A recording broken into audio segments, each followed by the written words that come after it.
Sa video na ito ay pag-uusapan po natin ang galaw ni Hedera or mas kilala bilang H-bar. Sa kabila po ng tatlong sunod-sunod na bearish candles ay nakakita tayo ng bahagyang pag-angat na halos 2% nitong Tuesday. Ang pagbabalik na ito mula sa isang mahalagang support level ay nagbigay po ng bagong sigla sa mga bullish bets laban sa pababang open interest. Gayunpaman, ang kabuuang technical outlook ay nananatiling halo-halo, kaya marami pa ring mga traders ang nag-iingat at naghihintay ng malinaw na direksyon.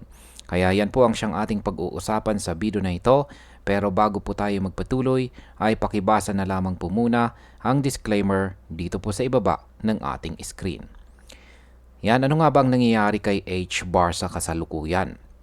Ngayon, kung titignan po natin, si H-bar ay bahagyang umangat ng 2% matapos ang ilang araw na sunod-sunod na kanyang pagbaba.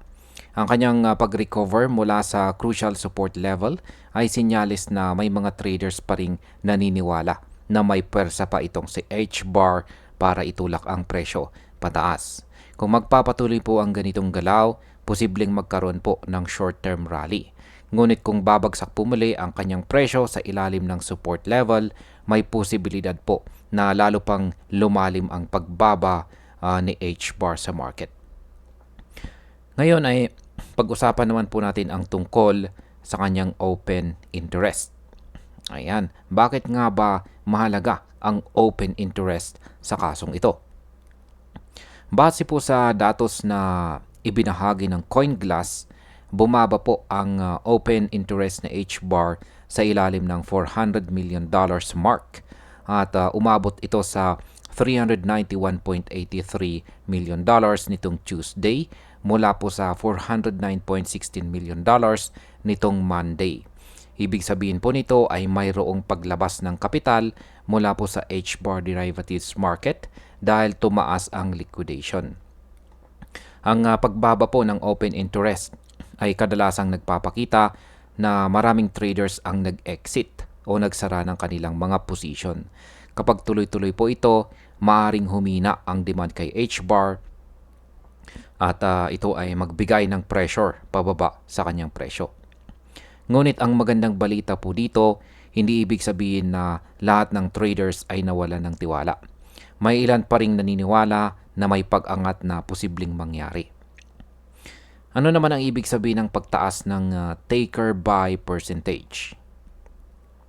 Kung titignan po natin ay umakyat ang taker buy percentage ni H-bar.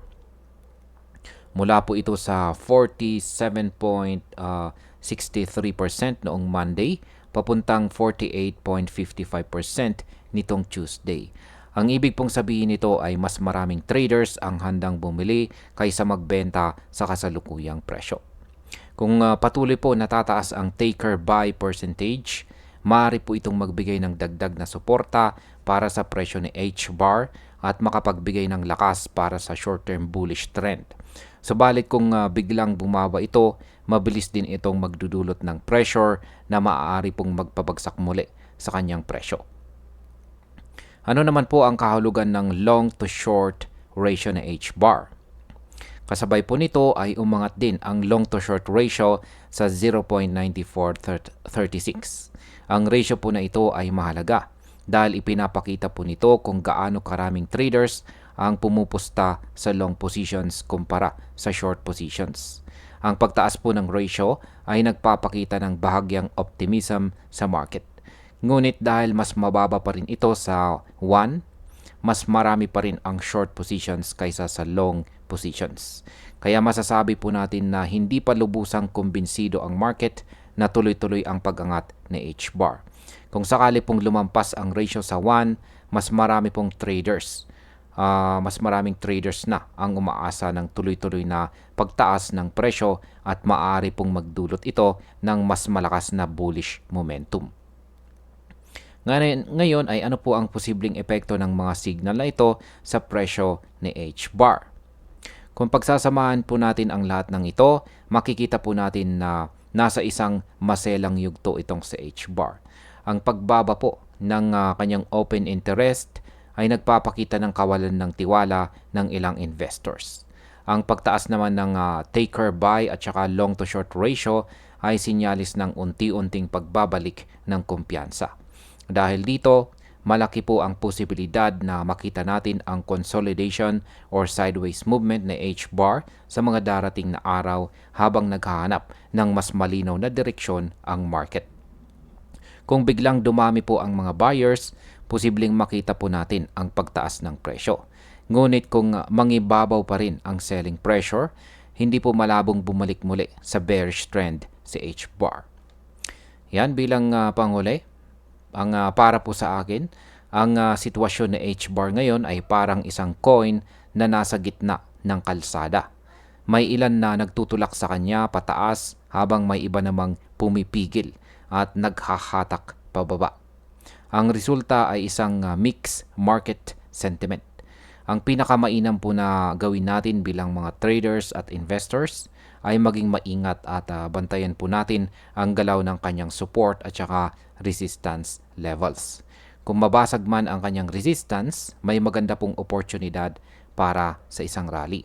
Ngunit kung tuluyan pong bumigay ang kanyang support, maaari pong lumalim pa ang pagbaba ng kanyang presyo. Sa madaling salita, si H-bar po ngayon ay nasa isang testing stage kung saan tanging pasensya at tamang timing ang susi para makasabay sa tamang galaw ng market. At ayan, hanggang dito na lamang po tayo sa video na ito mga ka-crypto. Marami pong salamat sa panonood. Ingat po tayo lagi at God bless po sa ating lahat.